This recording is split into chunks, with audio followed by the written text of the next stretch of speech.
Christmas Day 1865. The war was over. The Confederacy had fallen. President Lincoln had been dead for 8 months, his promise of freedom sealed in blood and ink. The 13th Amendment had been ratified only weeks before, officially ending slavery across every corner of the United States. Church bells rang across the South that morning, their iron voices carrying hymns of peace and hope through the frost-touched air. But in the remote hills of rural Georgia, on the sprawling Thornhill Plantation, the law of the land had not yet reached the hearts of desperate men. If you're watching this from anywhere in the world, drop a comment below telling us where you're from. And if this story moves you, please hit that like button and subscribe to our channel. We share the untold stories of history that shaped everything. The plantation house stood like a monument to a fading world. Its white columns were cracked and weathered, the paint peeling in long strips like dead skin. The cotton fields stretched empty and brown beneath a gray December sky, the crop long harvested by hands that had worked for generations without wages, without choice. Inside the manor, Samuel Thornhill sat in his study, surrounded by the ghosts of wealth that no longer existed. The mahogany furniture was polished, but the silver had been sold. The crystal decanters now held only water. The portraits of his ancestors looked down from the walls, their painted eyes seeming to judge him for what he was about to do. Thornhill was 47, though he looked 60. The war had aged him, not through battle, he had paid a substitute to fight, but through the slow erosion of watching everything he believed in crumble. His hands trembled as he unfolded the letter from his creditors in Atlanta. The numbers swam before his eyes, but their meaning was clear: pay or lose everything. The land, the house, the family name itself, all dependent on enslaved labor, on cotton profits, on the economic foundation that had sustained his family for 3 generations. He was drowning. And drowning men do terrible things to survive. On the kitchen porch of the slave quarters, now legally the workers' quarters, though nothing else had changed, a woman named Sarah held her youngest child against her chest. The boy was 3 years old, his small fingers clutching the fabric of her dress. Around her were 9 other children, ages 4 to 13. They were not all hers by birth, but she had raised them, fed them from her own meager portions, sung them to sleep on cold nights when the overseers grew cruel. In the moral economy of the quarters, she was their mother, and they were her world. Sarah had been born on this plantation 32 years ago. She'd picked cotton since she could walk. She'd been sold once at 15, torn from her mother and sent 2 counties away, only to be sold back to Thornhill 5 years later when her previous owner went bankrupt. She had given birth to 7 children, 3 of whom had been sold before they learned to write their names. She had survived beatings, harsh winters, and the particular violence reserved for enslaved women who dared meet their master's eyes. Yet she had never stopped hoping. When news of Lee's surrender reached the plantation in April, whispered from field hand to house servant to the quarters after dark, something fierce and fragile bloomed in her chest: the possibility of freedom. For 8 months that possibility had hung in the air like smoke.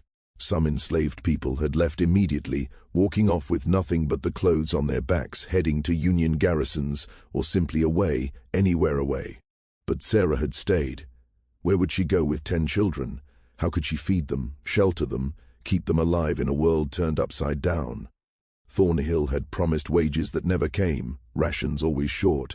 He told them to be patient, to wait while he sorted out the new arrangements. Some older workers had believed him, or pretended to, because belief was easier than the terrifying freedom of the unknown. But that morning, everything had changed.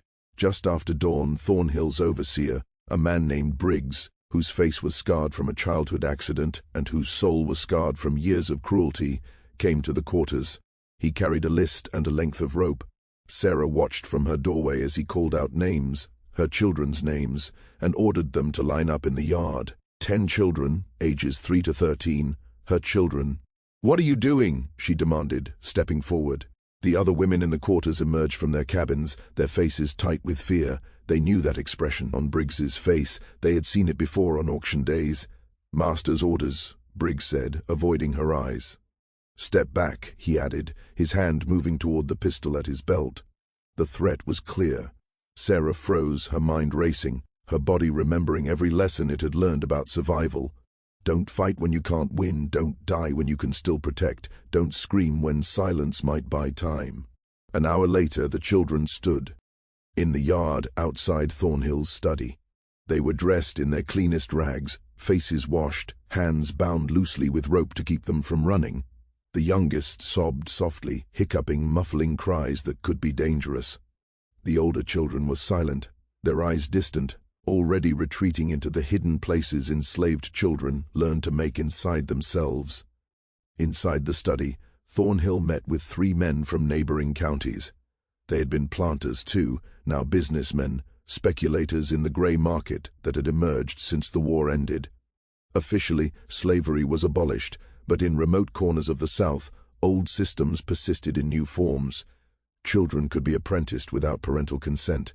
Workers could be held for debts calculated in ways they could never challenge.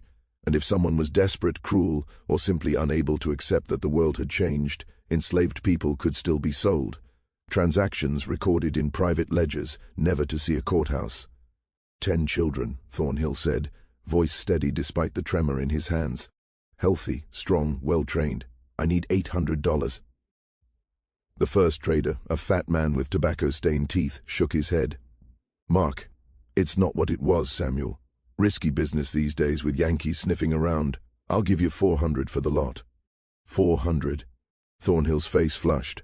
That's robbery. Children are worth exactly what someone will pay. The second trader interrupted. He was thin, sharp-faced, eyes like flint. And we're the only ones willing to pay at all. The world has changed, Thornhill. Accept it, or keep them and starve. Your choice.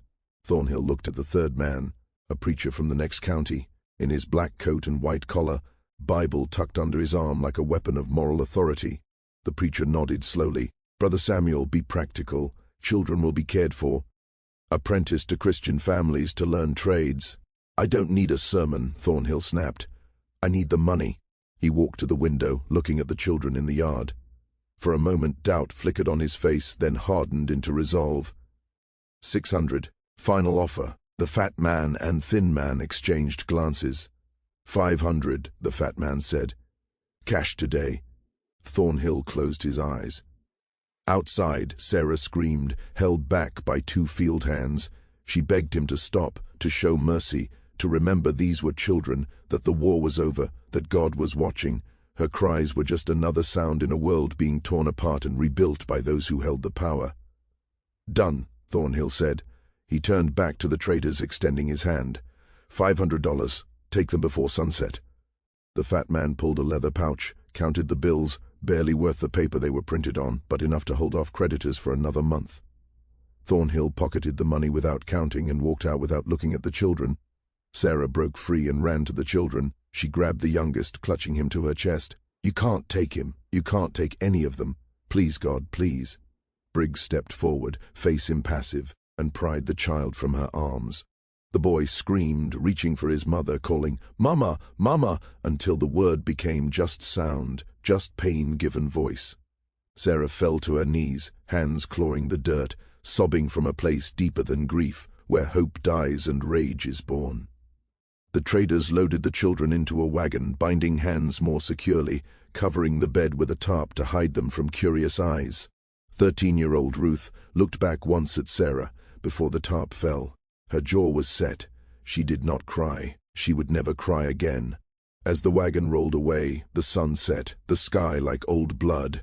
Christmas Day, 1865, the day freedom became law. And the day Samuel Thornhill sold 10 children anyway, because in places where power ruled, the law meant nothing, stood on his porch, and watched the wagon fade down the tree-lined drive. He told himself again and again that he had done what had to be done, that survival demanded hard choices, that God would forgive him because God understood the weight carried by men born to command and now reduced to loss. But that night, something else was coming for Samuel Thornhill, something that would not forgive, something that would not understand, something that would hold him to account in ways the law never would. Because in the quarters, in the space where Sarah knelt in the dirt and screamed until her voice broke and failed, the women who had witnessed it began to come together. At first they said nothing. They simply formed a circle around her. Their bodies became a wall made of shared anger, shared hurt, shared resolve. And inside that circle, under the heavy dark of Christmas night, they began to plan. Night settled over Thornhill Plantation like a burial cloth, thick and airless. The cold deepened as the last light drained from the sky, replaced by a darkness that seemed to push against the windows of the manor house. Inside, Samuel Thornhill sat alone in his study. The $500 lay across his desk like a charge he could not escape. He had counted it 3 times, as though repeating the act might turn the useless Confederate paper into real money, into something that could excuse what he had done. But the figures did not change, and neither did the empty ache in his chest, the feeling he refused to call guilt. He poured himself a glass of whiskey from the decanter hidden in his desk drawer, the good bottle, saved from before the war, when money still bought comforts. The drink burned his throat, but it gave no warmth. Nothing warmed him now. The house felt cold even with the fire snapping in the hearth. The walls seemed to lean closer, pressing in on him like a coffin. He told himself it was only the weather, only the wind slipping through old cracks, only the settling of a house that had stood for 70 years and would stand for 70 more. Then he heard them outside, voices from the quarters, low and steady, rising and falling like a chant or a prayer. He had heard that sound on other nights, when the enslaved gathered to grieve their dead or mark their hidden joys, their quiet acts of resistance. Most nights he ignored it and let them keep those small comforts. But tonight the sound felt different. Tonight it felt like a warning. In the quarters, Sarah had stopped screaming. Her voice was gone, reduced to a rough whisper that scraped her throat like broken glass. But that silence was worse than her cries had been, because something inside it had turned hard. She sat at the center of the circle, her eyes staring at nothing. Her hands were clenched so tight her nails cut into her palms and drew blood. Around her, 15 women stood or knelt, their faces lit by the weak glow of a single lantern. These were mothers and grandmothers, aunts and sisters, who had lived through everything the plantation could throw at them. They had buried children, endured whips, survived hunger and sickness and the daily cruelty of bondage. But this selling of children on the very day freedom became law, this was too much. "We can't let this stand," said Esther, the oldest woman in the quarters. She was 63, her hair white as cotton, her back bent by decades in the fields. But her voice was steady and strong, carrying the weight of someone who had watched generations live and die. "If we let him do this, if we let him sell our babies like it's still 1860, then freedom means nothing. We're still slaves, just called something else." "What can we do?" Mary asked. She was in her 40s and had already lost 3 children to sales before this one. Her voice shook with hopelessness. "He's got the law, or thinks he does. He's got guns. He's got Briggs and the other men who'll do whatever he says." "We're not just anything anymore," Sarah said. Her whisper cut through the group like a blade. Every head turned toward her. "The war is over. We're free. The president said so. The Constitution says so. And if the law won't protect our children, then we will." "How?" Mary asked. "The wagon's gone. They could be 20 miles away already. We don't even know which way they went." "North," said Ruth's mother. Her name was Hannah. She had been silent until now. "I saw them turn north on the main road, toward Augusta most likely. That's where the traders keep people before sending them farther south or west." "Then we go north," Sarah said, pushing herself to her feet though her legs trembled. "We go tonight, we follow them, we find our children, and we bring them back." "And then what?" Esther asked gently. "Say we find them, say we get them away. Where do we go? Thornhill won't let us stay. Not after that. The other planters will hunt us. The patrollers are still out there, war or not." "Then we don't come back," Sarah said. The words hung heavy in the air. "We take the children and we leave. We go somewhere the old rules don't reach. The Union Army has camps. The Freedmen's Bureau is opening offices in the cities. We go there, we start again." The women looked at one another, fear and hope fighting on their faces. Dreaming of freedom was one thing, taking it and running was another. The world beyond the plantation was wide and unknown, filled with dangers they could barely imagine. But staying meant accepting that nothing had truly changed, that their children could still be sold, that freedom was just a W. Ord used when it suited white men. "I'm going," Sarah said. "Tonight, even if I go alone." One by one the others nodded. Hannah first, then Mary, then the younger women whose children were gone. Esther looked at them all, sighed once and nodded. "Then we all go. Tonight, when the moon's high enough to see." Take only what you can carry. Move fast. Once Thornhill knows we're gone, he'll come after us." "Let him come," Sarah said. There was something new in her voice, something cold and finished, like a door closing. "Let him try." But before they left, Sarah had one more thing to do, something that involved the manor house, the man inside it, and a reckoning that had been waiting for 32 years. She stepped away from the circle and walked toward her cabin. The others watched her go but did not stop her. They understood that some acts had to be done alone. Inside her cabin, Sarah knelt by the loose floorboard that hid her small secrets. A few saved coins, a lock of hair from each child, a small wooden doll carved by her mother before she was sold away. Beneath them, wrapped in oiled cloth, lay a straight razor she had taken from the manor house 5 years earlier. She had kept it sharp, rubbing it on leather during long, sleepless nights when the anger inside her needed somewhere to go that would not get her killed. She had never used it. She had told herself it was for the day she would be free, the day she would cut her hair and walk away without looking back. Tonight, the razor was for something else. Tonight it was justice in a world where the law had failed, where promises rang empty, where a man could sell children on Christmas Day and suffer nothing for it. Sarah unwrapped the razor, tested its edge against her thumb, and felt the clean bite of sharp steel. She slipped it into her dress pocket and walked toward the manor house. The house was dark except for the glow in Thornhill's study. Sarah moved through the shadows like smoke. Her feet made no sound on the gravel. Her breathing stayed steady even as her heart pounded. She had walked this path thousands of times, carrying food, laundry, messages, always unseen. To people like Thornhill, the enslaved were furniture, useful but invisible. That invisibility had been her curse for 32 years. Tonight, it was her shield. She reached the back door used by servants and found it unlocked. Briggs should have secured it, but he had been drinking. She could smell the whiskey drifting from his cabin. Or maybe he simply could not imagine that any of them would dare cross into the manor uninvited, dare step into a space meant only for masters. Sarah slipped inside. The kitchen was empty. The hearth held only dying coals. She moved quietly through it, past the servants' stairs, down the hall toward the study. From inside she heard Thornhill muttering, the clink of glass as he poured another drink. She stopped outside the door, her hand closing around the razor in her pocket. For a moment she hesitated. This was the choice. She could turn back, go to the quarters, leave with the others, choose survival over revenge, tomorrow over yesterday. That was what the sermons said. Turn the other cheek, forgive. Trust God's justice because the justice of this world was not meant for people like her. She had heard it all her life, from white ministers who used the Bible to excuse slavery, and from black preachers who begged patience because resistance meant death. Sarah was done with patience. Her children were gone. The bondage that was supposed to be finished had taken them anyway, and the man responsible sat drinking whiskey like he had traded a tool, not human lives. And in that moment, Sarah made her choice, understood something deep about the world, that systems of power kept away themselves not only through laws or guns, but through the willingness of the powerless to accept their powerlessness. Every time she had bowed her head, every time she had said, "Yes, Master," and swallowed her anger, every time she had survived by making herself small, those moments had not been wisdom or strength. They had been cooperating with her own oppression. Not tonight.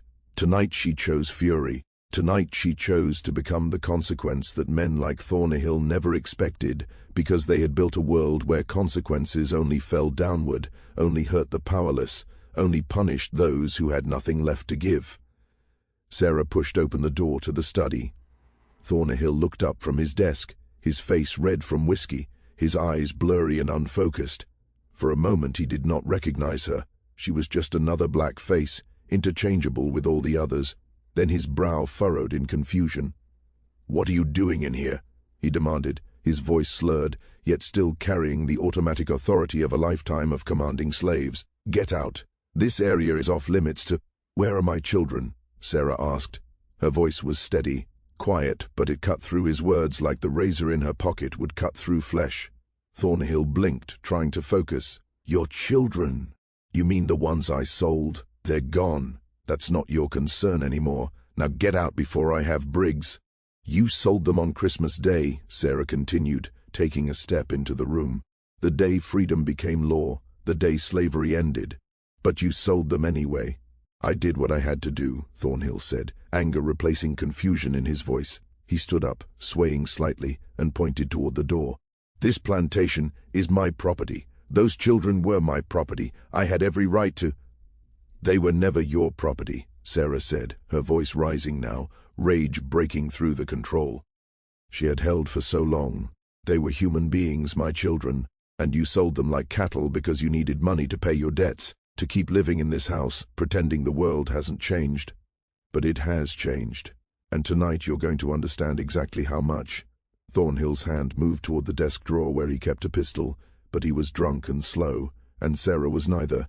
She crossed the distance in 3 quick steps, pulled the razor from her pocket, and pressed it against his throat before he could reach the weapon. The cold steel against his skin sobered him instantly, his eyes wide with fear and understanding. "Please," he whispered, all authority gone from his voice. "Please don't. I have money. I'll give you money. You'll what?" Sarah asked, her face inches from his. "You'll buy back my children. You'll undo what you did. You'll give me back the 32 years you stole from me, the 3 children you sold before these 10, the life I should have lived. You'll do that?" Thornhill's mouth opened and closed, but no words came out. There was no answer because some things, once broken, could not be fixed. Some debts could never be repaid. Sarah held the razor against his throat for a long moment, feeling the rapid flutter of his pulse beneath the blade, feeling the power of life and death in her hand. It would be so easy. One quick motion, and he would bleed out on the floor of his study, surrounded by symbols of a dying world. And part of her, the part that had been screaming since dawn, since the moment Briggs came with his rope and list, wanted that, wanted to watch him die, wanted to be the last thing he saw, wanted him to know he had not gotten away with it. But another part of her, the part that had kept 10 children alive through hell, the part that had planned, protected, and endured, knew that killing him would accomplish nothing. It would not bring her children back. It would not make her free. It would only make her a murderer, give the law an excuse to hunt her down, to hang her in a public square as an example to any enslaved person who dared raise their hand against a white man. And she could not allow that. Not when her children were still out there. Not when there was still a chance to save them. So instead of cutting, Sarah leaned in and whispered in Thornhill's ear, "I want you to live. I want you to live with what you've done. I want you to wake up every morning knowing that somewhere out there, I'm free, and you're still trapped in this dying world. I want you to wonder every night if tonight is the night I come back. I want you to spend the rest of your miserable life afraid. The way you made us afraid for generations, that's my justice." She pulled the razor away and stepped back. Thornhill collapsed into his chair, hand going to his neck, checking for blood even though she had not cut him. He looked at her with something like horror, as if seeing her for the first time, not as property, not as a servant, but as a human being with will, agency, and the power to choose mercy or vengeance. "The war's over, Thornhill," Sarah said, tucking the razor back into her pocket. "You lost, and tonight so did I. But tomorrow I'm going to find my children and take them somewhere you can never reach. And you're going to stay here in this empty house with your worthless money and pride, and you're going to rot." She turned and walked out, leaving him frozen, too shocked to move, too frightened to call for help. She walked back through the manor, out the kitchen door, across the yard to the quarters where the women waited. The moon had risen full and bright, casting everything in silver. It was time to go. "Did you?" Hannah started, but Sarah shook her head. "No, but he knows. He knows we're leaving, and he knows why, and he knows he can't stop us. Now, let's move. We've got children to find." The women gathered their few belongings, blankets, food, water, the possessions they could not bear to leave. 15 women, aged 19 to 63, stepped off the plantation that had held them in bondage, walking into a night of danger and uncertainty, but also, for the first time, possibility. They moved north, following the wagon's path, guided by moonlight, determination, and a love stronger than any law, threat, or power that tried to keep them in chains. Behind them, in the manor house, Samuel Thornhill sat in his study and began to understand what he had unleashed, not violence, though he had feared that, but something worse, the knowledge that he was irrelevant, that history had moved on without him, that the people he had owned had become people who could walk away, and there was nothing he could do. He poured another glass of whiskey with shaking hands and stared into the fire. For the first time in his 47 years, Samuel Thornhill felt true fear. The road stretched north through pine forests and abandoned fields, a ribbon of packed dirt that turned to mud where winter rains had pulled and frozen the wagon ruts. The women moved in a tight group, breath-forming clouds in the cold December air, their footsteps nearly silent. Scouts moved ahead to watch for threats. The older women stayed with the center, protecting what little they carried. Sarah walked at the front, eyes fixed on the horizon, calculating distances and possibilities. They had maybe 6 hours before Thornhill would realize they were gone, maybe less if he recovered and sent Briggs to check the quarters. Once the alarm was raised, patrollers would be mobilized, white men on horseback with dogs and guns, the same men who had hunted runaway slaves before the war, and still patrolled the back roads to reassert the old order. The law might say slavery was over, but these men had not received that message, or had chosen to ignore it. Sarah had advantages they didn't expect. She knew these roads, had traveled them on errands for Thornhill, delivering messages to neighboring plantations, or accompanying him to town. She knew which paths led to Union Army camps, which towns had freedmen's bureau offices, which churches hid ministers who would help escape slaves. Freed people, she reminded herself, though the distinction felt fragile in the dark, and the traders would not move quickly. They would stop for the night, rest the horses, maybe camp in abandoned barns. They were confident, arrogant, believing themselves untouchable, as they always had been. That arrogance would be their weakness, and Sarah would exploit it. 2 miles north of the plantation, the women came to a fork in the road. The main path went straight to Augusta, 40 miles away. A smaller path branched east toward a settlement called Freedman's Creek, a cluster of cabins and small farms where formerly enslaved people had started building their own community in the chaotic months since the war's end. Hannah had been there before and said there might be help, people who could join them or give information about which way the traders had gone. "We split up," Sarah said, her voice low but firm. "Half go to Freedman's Creek, get help, spread the word. The other half follow the main road, track the wagon. We meet back here at dawn, share what we learned, and decide what to do next." Esther shook her head. "Splitting up is dangerous. If the patrollers find us, if we stay together, we are—" "Slower, more clear," Sarah cut in. "And we need more people. 10 children in one wagon with 3 armed men. We cannot take them alone. We need numbers, we need allies, we need people who know what is at risk." The women argued in low voices, knowing every minute they stood there was a minute lost. At last they agreed. Hannah would take 7 women toward Freedman's Creek. Sarah would lead the other 7 north along the main road, following the wagon. They would meet again at dawn at the fork, sharing what they learned and what they had. It was not a perfect plan, but it was a plan. And making a plan was itself an act of resistance, a statement that they were not weak, not helpless, but actors in their own freedom. The 2 groups split apart, walking into the night in opposite directions. Sarah's group stayed on the main road, moving fast but careful, keeping to the shadows when they could, ready to slip into the trees if they heard hoofbeats or voices. The moon gave just enough light to guide them, but it also made them easier to see if someone was watching. They passed empty houses with dark windows, reminders of families who had run from the war or lost everything after it. They passed fields where cotton once grew in long white rows, now taken over by weeds and young pine. The land felt like a graveyard of the Old South, and they walked through it towards something new, something unclear, something that existed more as hope than fact. About 3 miles from the fork, they saw the first sign. Fresh wagon tracks turned off the main road onto a narrow path that vanished into a stand of oak trees. Sarah knelt and studied the tracks in the moonlight, brushing her fingers over the deep marks left by wheels carrying a heavy load. The tracks were fresh, only a few hours old.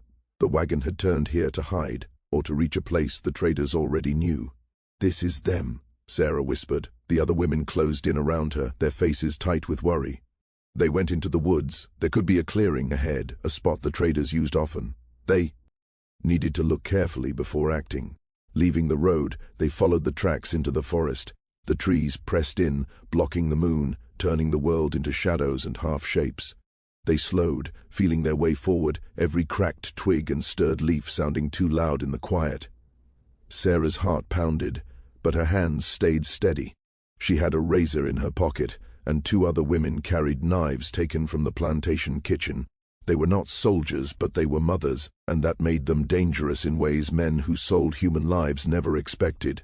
After about 10 careful minutes, they saw light ahead. Firelight flickered through the trees. Sarah raised her hand and the group stopped. They crouched low in the brush, barely breathing, and watched. In a small clearing stood the wagon. The tarp was gone, showing the empty bed where the children had been packed. A fire burned nearby, and around it sat 3 men. The fat trader with tobacco-stained teeth, the thin, sharp-faced one, and a third man they had not seen before. He was younger, with a rifle leaning against a log close at hand. But the children were not in the wagon. Fear tightened Sarah's chest until she noticed the small cabin at the edge of the clearing. It was little more than a shack, with gaps in the walls and a roof that dipped in the middle. Light leaked through the cracks, and faint sounds came from inside. Children's voices, quiet and scared. They had been locked inside while the men settled in for the night.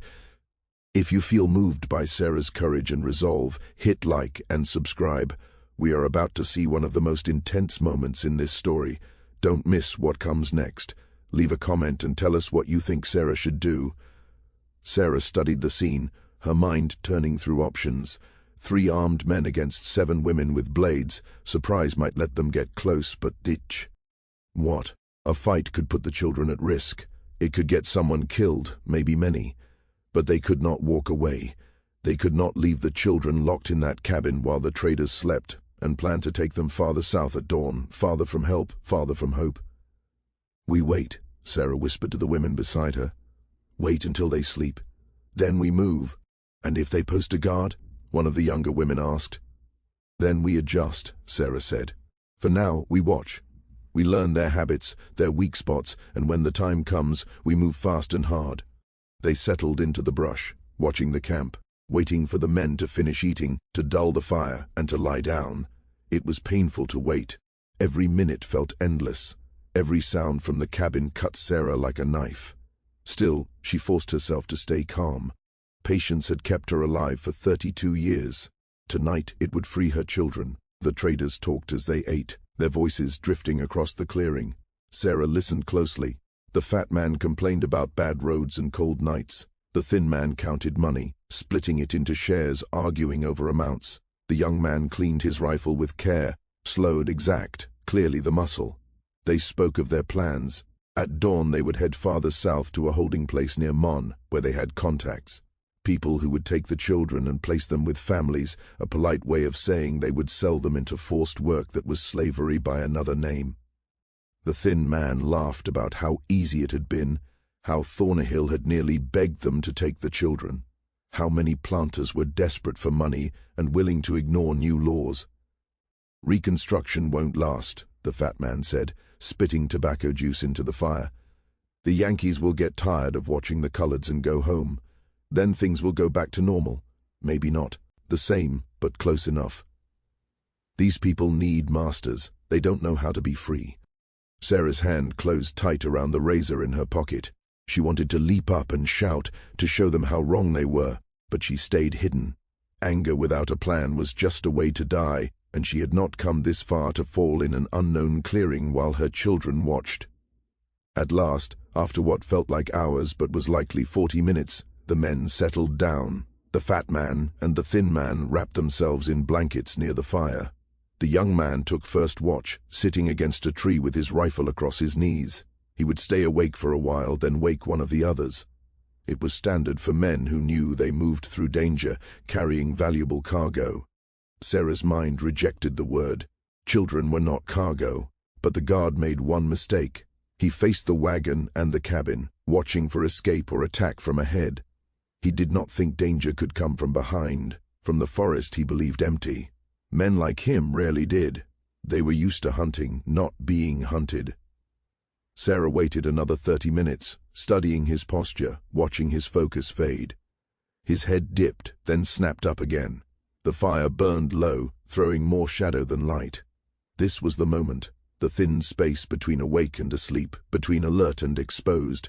She signaled the women beside her using hand signs they had learned years ago, passing messages without words under the eyes of overseers. 3 women would circle left toward the cabin. 3 would move right near the wagon. Sarah would go straight for the guard, using darkness and his tiredness to close the distance. If all went well, the children would be out and into the woods before the others woke. If not, they would face whatever came. The women split, moving through the trees like spirits, using skills learned from a lifetime of staying unseen.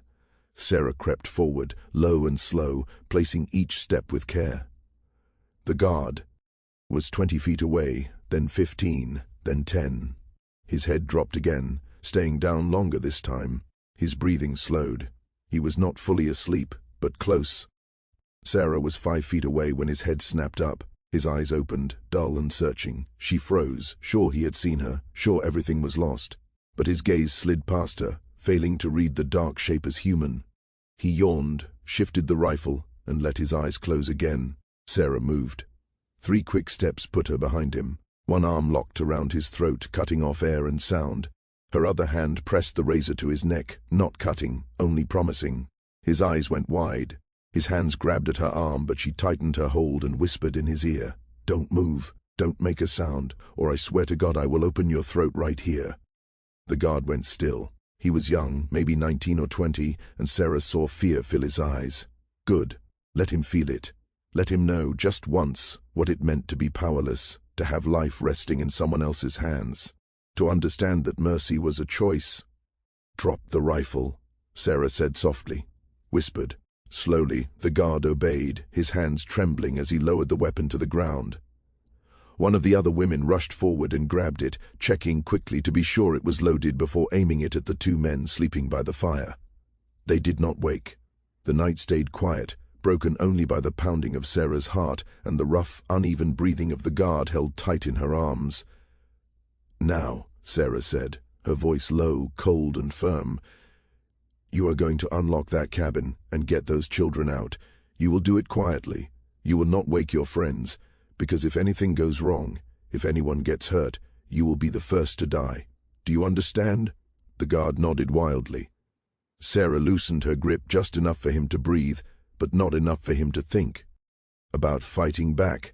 She pulled him to his feet, the razor still pressed to his neck, and pushed him toward the cabin. The other women spread out, taking positions around the sleeping traders, ready to move if either man stirred. At the cabin door, the guard struggled with the key ring. His hands shook so badly he dropped it twice before finally finding the right key and unlocking the padlock. The door creaked open, and Sarah's breath caught in her chest. There they were, all 10 children, huddled together on the dirt floor, their faces streaked with tears and grime, their eyes wide with fear and confusion. And when they saw Sarah, Hope, her youngest, the 3-year-old boy, was asleep in the arms of Ruth, the 13-year-old girl who had cared for him like a sister and a mother.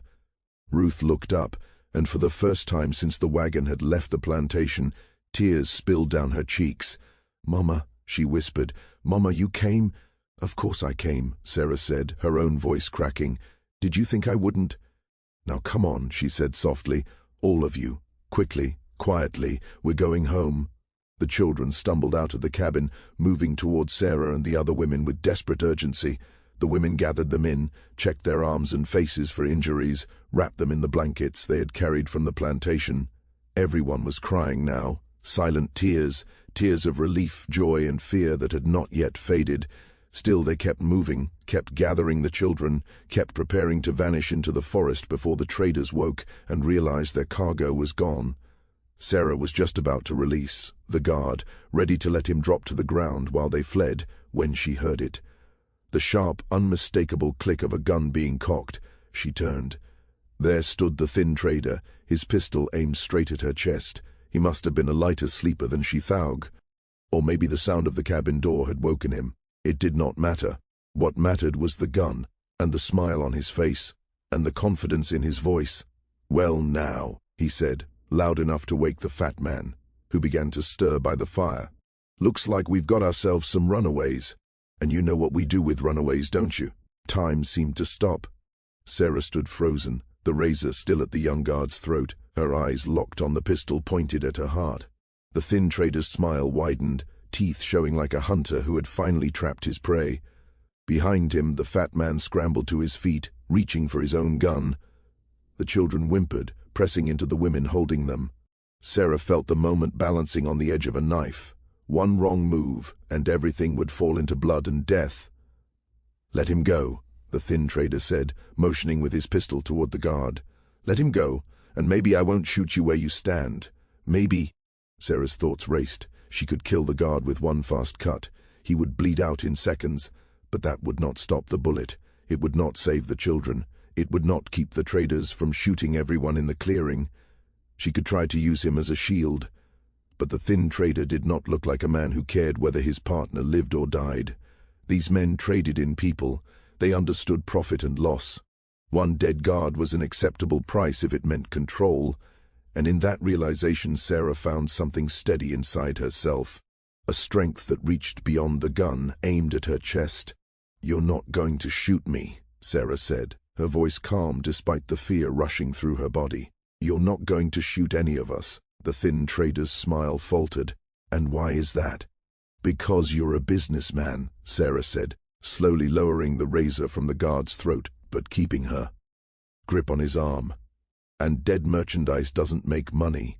You've got 10 children here. What did Thornhill pay you, $500? That's 50 per child. But if you kill us, if you kill these women, you're left with 10 terrified children who won't stop screaming, who won't obey, who won't be worth half of what you paid. And more than that, you'll have bodies. Bodies bring trouble. Bodies bring attention. Bodies bring Union soldiers and Freedmen's Bureau agents and questions you don't want to answer." The trader's gun wavered just slightly. Sarah stepped forward, her voice growing stronger. "Here's what I'm offering you. We take the children, we walk away, right now. You pack up your camp, you ride back to Thornhill and tell him the merchandise escaped. You keep his money. I'm sure you haven't spent all of it yet. You blame it on the chaos of these new times. Reconstruction, freedom, all these inconvenient laws making business harder. You take the loss and move on, because that's what businessmen do. They cut their losses. Or, the thin trader said, his voice turning hard, I shoot you right now. I shoot 1 or 2 of your friends. I scare these children so badly they never think about running again. Then I take them south anyway. Sell them for more, because now they're properly broken. That's also what businessmen do. They protect their investments. The fat man had his gun out now too, moving to the side, trying to flank Sarah and the women. The clearing had become a standoff, everyone armed or holding children, everyone weighing chances and consequences. The night was silent except for breathing and the soft crackle of the dying fire. Sarah knew words alone would not be enough. She needed leverage, something to tip the balance. Then the shot came from the forest, loud, sharp, echoing through the trees. Everyone flinched, turning toward the sound. Then another shot, and another. Voices shouted. Shapes moved through the darkness, the sound of many people crashing through brush and branches. The thin trader's attention split, his gun swinging wildly. The fat man fired blindly into the forest. Someone screamed, not in pain, but in anger and defiance.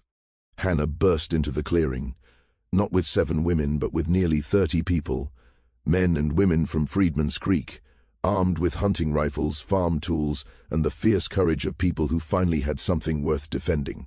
They spread out, surrounding the clearing, surrounding the traders. 30 weapons aimed at 3 men who suddenly knew they were finished. "Drop your weapons," Hannah commanded, her voice strong and unyielding. "Drop them now, or we will drop you."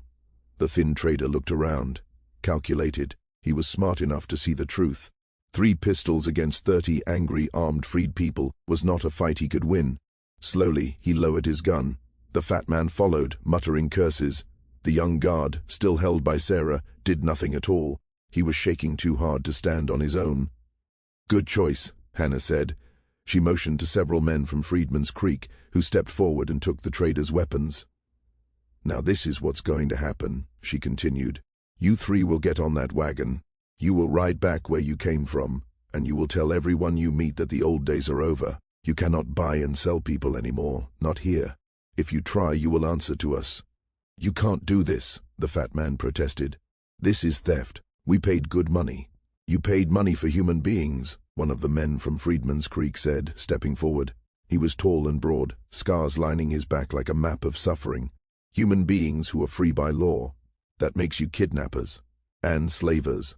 And if we wanted to, we could hang you right and the law would likely thank us for it. So you have two choices. Take our mercy and leave, or take our justice and die. Decide." The traders chose mercy. They rushed to their wagon, fear clear in every movement. The thin trader paused as he climbed into the driver's seat, turning back to Sarah with a look that mixed hatred and reluctant respect. "This isn't over," he said. "There are more like us. Plenty more. Then they'll learn the same lesson you did tonight," Sarah replied. "That we are not property anymore. That we will fight for our freedom, for our children, and that we are not alone." The wagon rolled out of the clearing, disappearing down the path toward the main road. The people from Freedman's Creek watched until it was gone, weapons still raised, eyes sharp. Only when the sound of hooves faded completely did they lower their guns and turn to the women and children they had saved. Hannah walked to Sarah and pulled her into a tight embrace.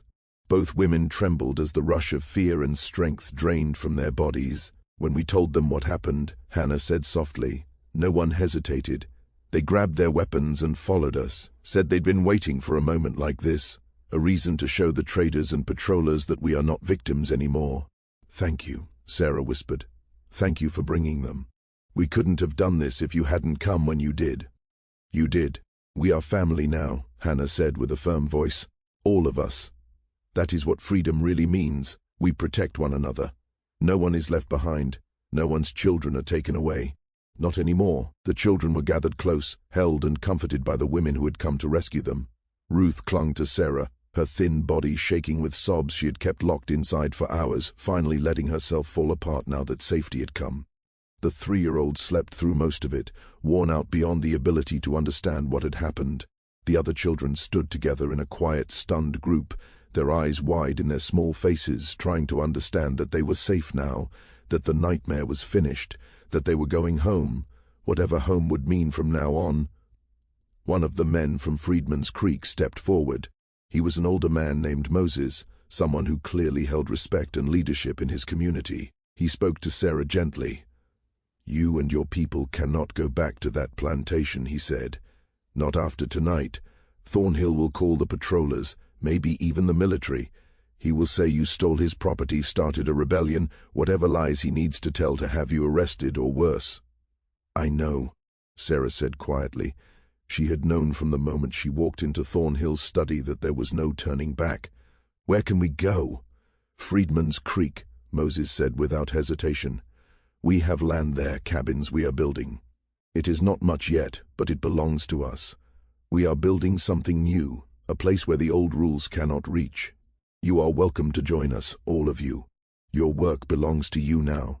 You work for yourselves. You keep what you earn. You make your own choices. That is freedom." Sarah looked at the other women from the plantation, seeing both hope and fear fighting on their faces. Freedman's Creek was unknown ground, a step into an uncertain future, but the plantation was a known hell, and they had burned every bridge back to it. There was only forward now, only the chance of something better than what they had escaped. "We will come," Sarah said, "all of us, and we will help build whatever you are building, because you are right. We are family now, and family looks out for each other." The group began the journey to Freedman's Creek. As the first gray light of morning touched the eastern sky, they moved together, 40 people walking as one.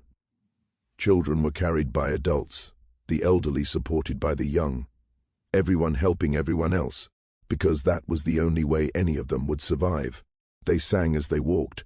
Old songs from the quarters became freedom songs, hymns of rescue and hope.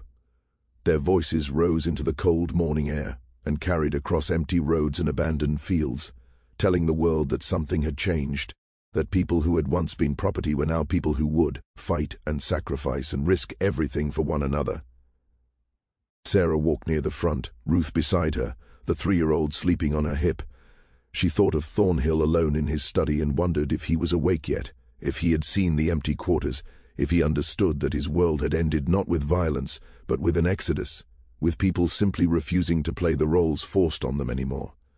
She thought of the thin traitor and his last threat, of all the men like him who still existed, who would keep resisting, keep trying to bring the old order back under new names. She thought of the long road ahead, the struggles and fights still to come, but she also thought of the children sleeping peacefully now, of the community waiting for them at Freedman's Creek, of the fragile but real chance to build lives that truly belonged to them. And in that moment, walking into the dawn with her family around her, Sarah understood something deep and true. Freedom was not a gift handed down by governments or protected by words on paper. Freedom was something you claimed and defended and built with your own hands every single day, against every force that tried to steal it away. They reached Freedman's Creek as the sun rose fully, painting the sky in gold and pink. The settlement was small, maybe 20 cabins gathered around a central meeting house, with fields marked out for spring planting, and a well dug at the heart of the community. But to the women and children from Thornhill's plantation, it looked like heaven.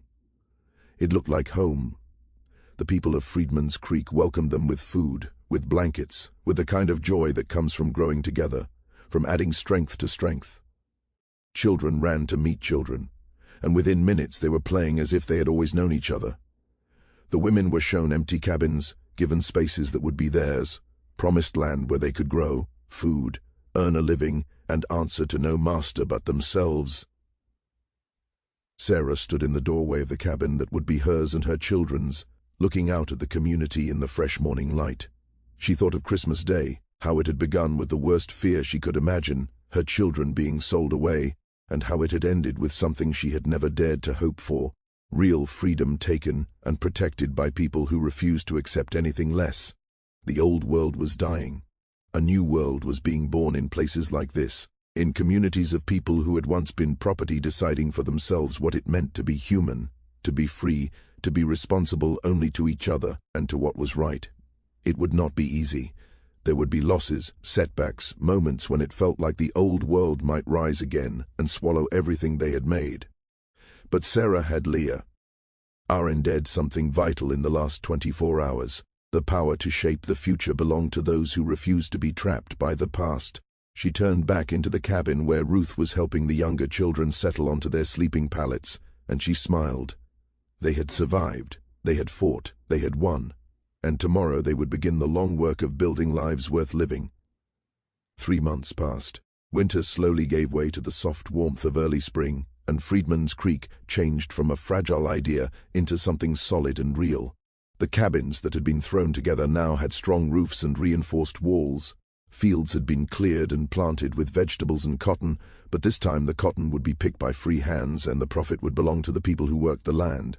A school opened in the meeting house where children learned to read and write from teachers who had only recently learned themselves, and at the center of it all, Sarah and the other women from Thornhill's plantation became core members of the community, their courage on that Christmas night now part of the settlement's story.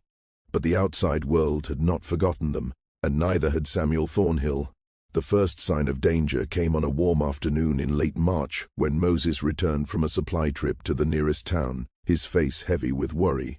He called everyone together in the central square. Nearly 70 people gathered now, as word of Freedman's Creek had spread, and more families had come seeking safety and opportunity. "There is talk," Moses said, his voice carrying over the crowd. "Talk from planters in the surrounding counties. They are angry about communities like ours. They say we are encouraging workers to abandon contracts, to break apprenticeship agreements. They are pushing local authorities to act." "Let them push," said a young man named Isaac, a former field hand who had arrived 2 weeks earlier. "We are not breaking the law. We are free people living on land we pay for with honest work. The law does not always protect you when powerful men want something else," Moses replied. "I heard Thornhill's name mentioned directly. He has been traveling to other plantations, building support, spreading his version of what happened that Christmas night. He calls it theft, rebellion, a threat to order. And others are believing him." Sarah felt her stomach twist. She had known this day would come. Men like Thornhill would never quietly accept losing their power, but hearing his name spoken, knowing he was actively working to destroy what they had built, brought back the fear and anger of that night. "What does he want?" Hannah asked, calm but tense. "Officially, the return of stolen property," Moses said, "meaning you, Sarah, and the other women and children from his plantation.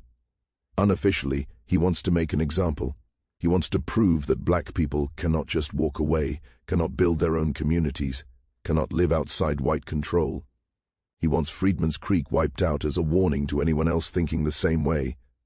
The crowd erupted, voices overlapping, some calling for weapons, others urging caution and legal action. Sarah stood silent in the middle of the noise, her mind racing. This danger had followed her here, her choice to stand up to Thornhill, to save the children, to refuse to submit. It had been right, but it had also put a target on everyone. "It is me he wants," Sarah said loudly, cutting through the shouting. The crowd fell quiet and turned toward her. "Let me go back. Let me face whatever false charges he has made up. If I surrender, maybe he will leave the rest of you alone." "Absolutely not," Ruth said at once, stepping beside her mother. At 13, nearly 14 now, she stood taller, stronger. Her eyes filled with the same fire Sarah recognized in herself. "We do not give up our own. That is what they did to us for generations. We are not doing that to each other." "Ruth is right," Moses said. "If we give in now, if we let them take even one person, we admit that we are still property, still under their control. We might as well pack up and go back to the plantations today." "Then what do we do?" Sarah asked. "Wait for them to come with guns and dogs? Watch them burn our homes and drag us back in chains?" "We prepare," said a woman named Esther. Not the same Esther from Thornhill's plantation, but a schoolteacher who had arrived from Charleston with her 3 children. "We record everything. We contact the Freedmen's Bureau in Augusta, get them involved officially. We reach out to Union Army officers who might help.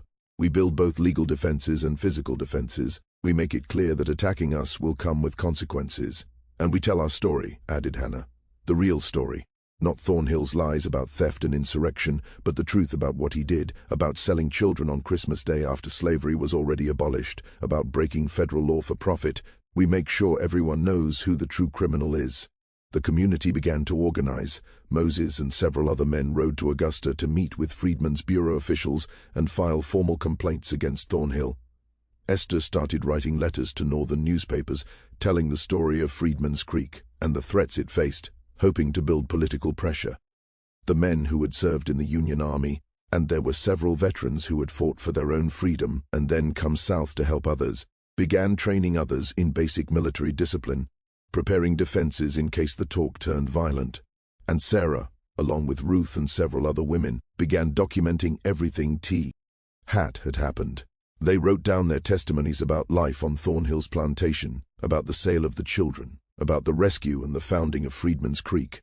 They collected names, dates, and details, building a legal case that could be shown to any authority willing to listen. It was slow, painstaking work.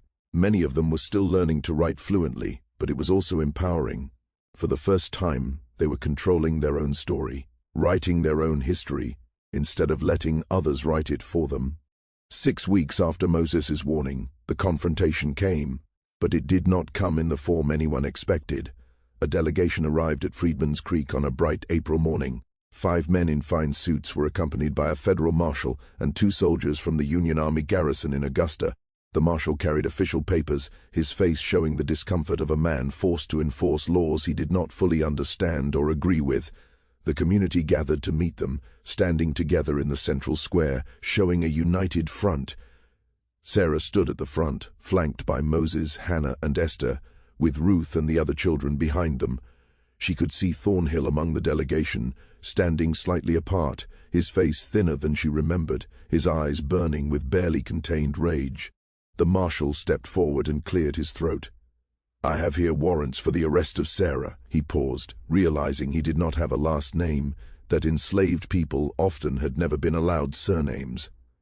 Sarah, formerly of the Thornhill plantation, on charges of theft, assault, and inciting insurrection, he continued, also reading off the names of the other women who had participated in the rescue. "On whose authority?" Moses asked calmly. "On the authority of Samuel Thornhill, who filed complaints with the county court, and on the authority. Why of the Freedmen's Bureau? which is investigating violations of apprenticeship laws, the marshal said. He sounded unhappy about it, but he was doing his duty.